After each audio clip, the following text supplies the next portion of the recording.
다음 중 서비스 제공 산업의 예가 아닌 것은 무엇일까요?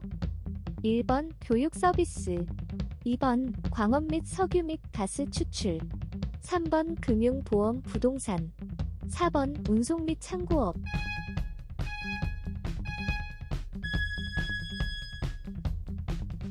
2번이 정답입니다.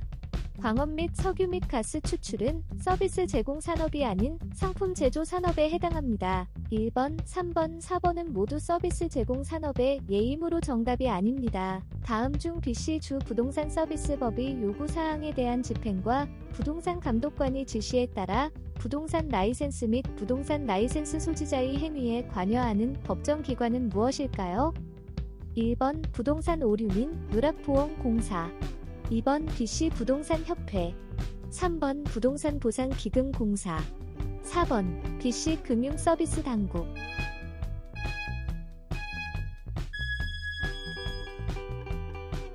4번이 정답입니다.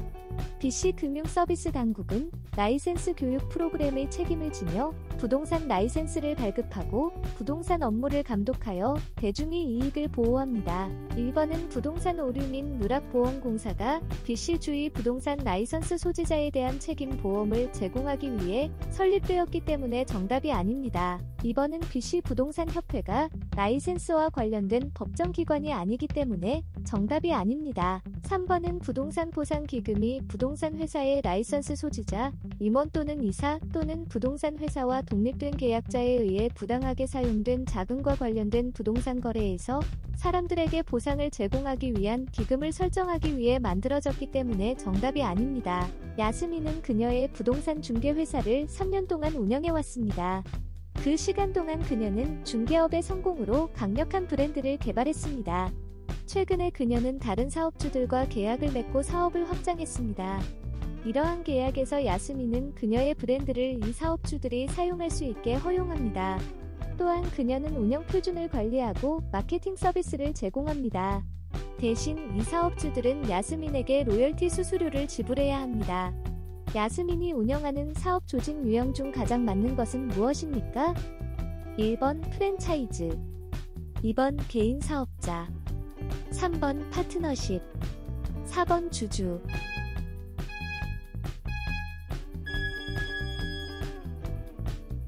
1번이 정답입니다.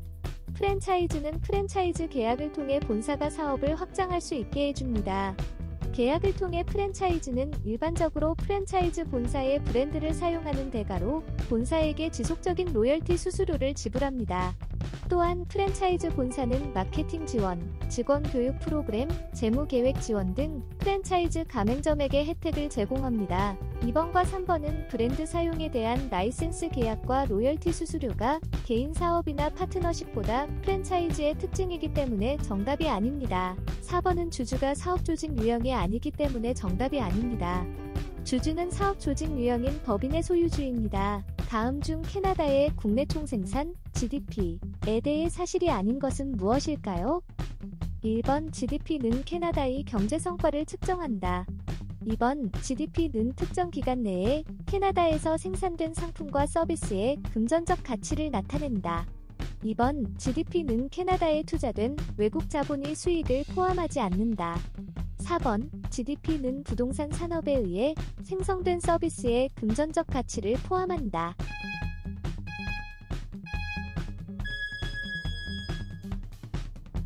3번이 정답입니다. 캐나다의 국내 총생산 GDP는 캐나다에 투자된 외국 자본의 수익을 포함합니다. 1번, 2번, 4번은 GDP 가 국가 경제 성과를 측정하는 것으로 특정 기간 동안 생산된 국가의 상품과 서비스의 금전적 가치를 나타내며 부동산 산업에 의해 생성된 서비스의 금전적 가치를 포함하기 때문에 이 문제에서 정답이 아닙니다. 다음 중 별도의 법적 존재로 간주되는 부동산 중개 회사 비즈니스 모델은 무엇입니까? 1번 법인, 2번 파트너십, 3번 개인 사업자, 4번 프랜차이즈.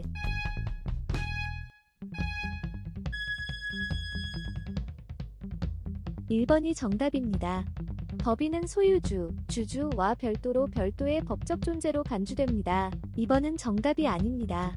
왜냐하면 파트너십의 파트너들은 무한 책임으로부터 반드시 보호되는 것은 아니며 어떤 수입도 파트너십의 파트너들에게 직접 유입될 수 있기 때문입니다. 따라서 파트너십은 별도의 법적 존재로 간주되는 것은 아닙니다. 3번도 정답이 아닙니다. 왜냐하면 부동산 중개 회사는 개인 사업자의 연장선에 있으며 개인 사업자는 무한 책임에 처할 수 있기 때문입니다. 4번 역시 정답이 아닙니다. 왜냐하면 흔하지는 않지만 프랜차이즈는 파트너십이나 개인 사업자로 존재할 수 있기 때문입니다. 다음 중 사업 유형에 관한 올바른 설명은 무엇일까요? 1번 개인 사업자의 사업은 소유주와 별개의 법적 존재로 간주되므로 쉽게 판매될 수 있다. 2번 파트너십에서 한 소유주는 사업의 모든 법적 측면에 대해 전적으로 책임을 지고 다른 소유주는 모든 재정적 측면에 대해 전적으로 책임진다.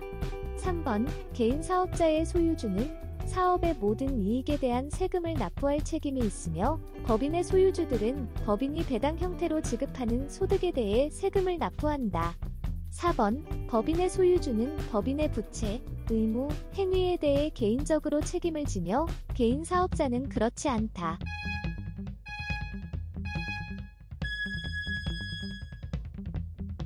(3번이) 정답입니다. 개인 사업자로부터의 수입은 소유주에게 유입되며 소유주는 사업의 모든 이익에 대한 세금을 납부할 책임이 있습니다. 법인은 별도의 법적 존재로 사업 운영에서 일부 수입을 보유할 수도 있고 배당을 통해 소유주에게 일부 소득을 분배할 수도 있습니다. 법인의 소유주는 배당을 통해 분배된 소득에 대해 세금을 납부할 책임이 있습니다. 1번은 잘못된 설명입니다. 왜냐하면 개인 사업자의 소유주는 법적으로 사업과 별개가 아니며 따라서 모든 부채와 의무에 대해 전적으로 책임을 집니다.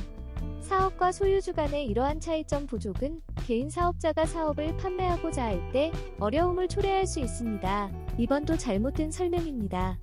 왜냐하면 파트너십에서 각 소유주는 사업의 법적 및 재정적 측면 모두에 대해 공동 책임을 집니다. 4번 역시 잘못된 설명입니다. 법인의 중요한 특징 중 하나는 제한된 책임이며 이는 소유주들이 법인의 부채와 의무에 대해 개인적으로 책임지지 않도록 합니다. 개인 사업자는 이러한 제한된 책임이 없으며 그 소유주는 사업의 부채, 의무 및 행위에 대해 개인적으로 책임을 집니다. 프랜차이즈와 관련하여 다음 중 잘못된 설명은 무엇일까요? 1번 프랜차이즈 본사는 법인으로 조직되어야 하지만 가맹점은 개인 사업자, 파트너십 또는 법인일 수 있다. 2번 프랜차이즈 계약에는 가맹점에 대한 여러 제한 사항이 포함되어 있으며 이를 제한 조약이라고 한다. 3번 프랜차이즈의 장점 중 하나는 가맹점이 프랜차이즈 본사에 이미 확립된 브랜드와 명성을 활용할 수 있다는 것이다. 4번 초기 프랜차이즈 수수료 외에도 프랜차이즈 본사는 일반적으로 로열티 또는 고정월 수수료를 통해 가맹점으로부터 수익을 창출한다.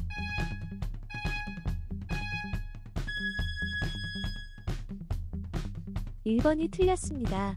프랜차이즈 본사와 가맹점 모두 개인 사업자, 파트너십 또는 법인으로 조직될 수 있습니다. 2번, 3번, 4번은 모두 프랜차이즈에 관한 올바른 설명입니다. 알렉스와 알렉산드라, 쌍둥이 남매가 함께 사업을 시작하기로 결정했습니다. 그들은 파트너십 여부에 대해 한 번도 논의한 적이 없지만 둘 다 사업에서 동등한 권한을 가지고 있으며 수익을 균등하게 나눕니다. 그들의 법적 관계와 관련하여 다음 중 올바른 설명은 무엇일까요? 1번 알렉스와 알렉산드라가 파트너십법에 따라 사업을 등록하지 않았기 때문에 그들은 파트너십이 아니다. 2번 그들의 사업은 캐나다 국세청에 의해 법인으로 처리될 가능성이 높다. 3번 알렉스가 사업 과정에서 발생시킨 모든 채무는 알렉산드라의 채무가 되며 비록 그녀가 특정 행동이나 행위를 승인하지 않았더라도 마찬가지이다.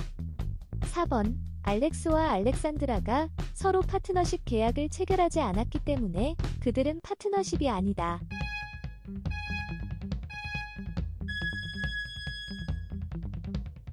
(3번이) 정답입니다. 알렉스와 알렉산드라는 사업 수익을 공유하기 때문에 파트너로 간주될 것이며 따라서 알렉스가 발생시킨 채무는 알렉산드라의 채무가 됩니다.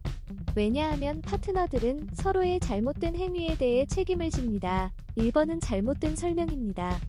왜냐하면 파트너십을 형성하기 위해 파트너십법에 따른 등록이 요구되지 않기 때문입니다. 2번도 잘못된 설명입니다.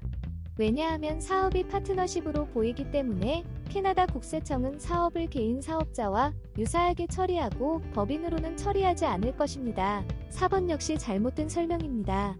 왜냐하면 파트너십을 형성하기 위해 파트너십 계약이 필요하지 않기 때문입니다. 부동산 매매 라이센스 소지자가 일부 고객에게 그의 소속 부동산 중개회사 대신 자신과 직접 거래하도록 조용히 권유합니다. 그는 고객들에게 부동산 중개회사를 통하지 않고 직접 거래하면 훨씬 낮은 수수료를 부과하겠다고 말합니다. 고객들은 돈을 절약하고자 하여 부동산 중개회사를 대표하지 않는 라이센스 소지자와 직접 거래하기로 결정합니다. 라이센스 소지자는 고객들에게 부동산 중개회사가 아닌 자신의 개인 이름으로 보증금 수표를 작성하도록 요청합니다. 이후 라이센스 소지자는 보증금을 훔치고 사라집니다. 다음 중 올바른 설명은 무엇일까요? 1번 법원이 라이센스 소지자가 고객들의 파트너나 공동 투자자로 행동했다고 판단할 경우 라이센스 소지자의 중개사가 면허 소지자의 행동에 대해 책임을 질 가능성이 높다. 2번 라이센스 소지자의 부동산 중개회사는 부동산 산업 내에서 대리인법이 적용되지 않기 때문에 라이센스 소지자의 행동에 대해 책임이 없을 가능성이 높다. 3번 캐나다 전역에서 매니징 브로커는 항상 자신의 라이센스 소지자들의 고의적 사기에 대해 책임이 있기 때문에 라이센스 소지자의 부동산 중개회사가 라이센스 소지자의 행동에 대해 책임이 있을 가능성이 높다. 4번 소비자가 부동산 중개회사가 아닌 라이센스 소지자랑만 거래하고 의존했기 때문에 라이센스 소지자의 부동산 중개회사는 라이센스 소지자의 행동에 대해 책임이 없을 가능성이 높다.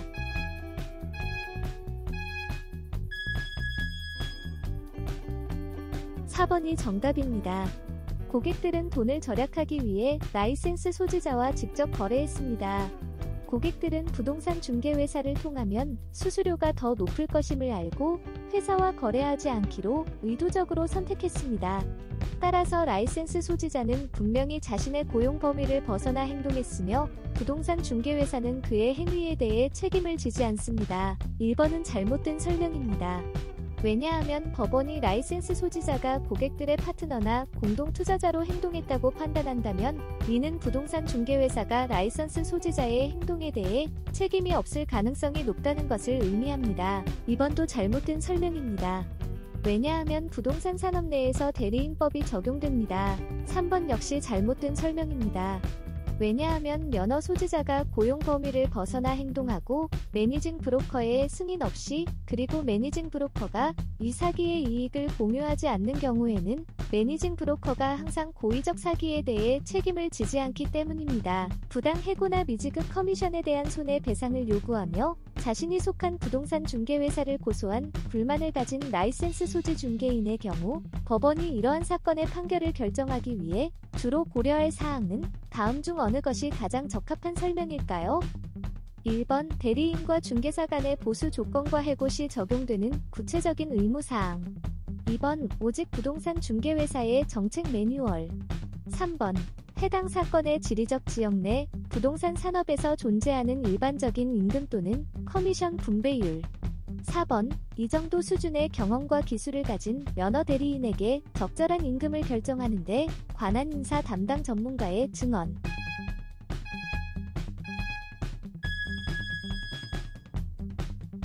(1번이) 정답입니다. 불만을 가진 라이센스 소지자가 부동산 중개회사를 상대로 부당해고 또는 미지급 커미션에 대한 손해배상을 요구하는 소송을 제기할 때 법원은 라이센스 소지자와 부동산 중개회사 간의 계약을 검토해야 합니다. 라이센스 소지자와 회사 간의 보수 조건, 특히 해고가 발생했을 때의 구체적인 합의 또는 적용되는 의무사항, 이 사건의 결과를 결정하게 됩니다. 2번은 잘못된 설명입니다. 대부분의 주요 부동산 중개회사들이 정책 매뉴얼을 가지고 있지만 모든 회사가 그렇지는 않으며 존재한다 하더라도 그것이 라이센스 소지자와 회사 간의 계약의 일부로 간주되지 않을 수 있습니다. 3번과 4번도 잘못된 설명입니다.